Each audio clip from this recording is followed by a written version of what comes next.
Just north of Vienna, perched above the Danube River, stands one of Austria's most striking castles, Kreuzenstein Castle, a fortress that looks like it came straight out of the Middle Ages, because, in a way, it did.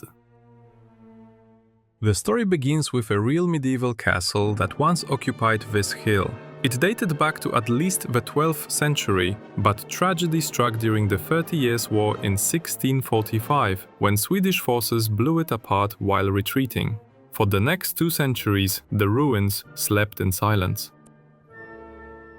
Then came a rebirth. In the late 1800s, Count Johann Nepomuk Wilczek, an aristocrat, art collector and patron of polar exploration, purchased the ruins. His dream was bold. Rebuild Kreuzenstein into the perfect vision of a medieval castle, not as it was, but as it should have been. Construction began in the 1870s, and over the next 30 years, builders assembled Kreuzenstein using stones, towers, gates, woodwork and stained glass collected from across Europe.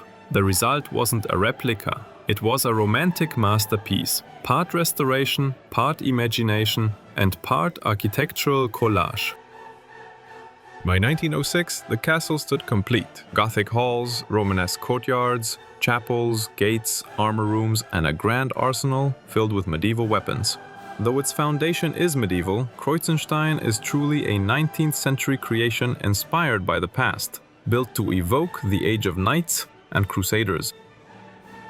During World War II, the castle suffered partial damage again, but it was restored after the war and survived intact, a testament to Austria's layered history.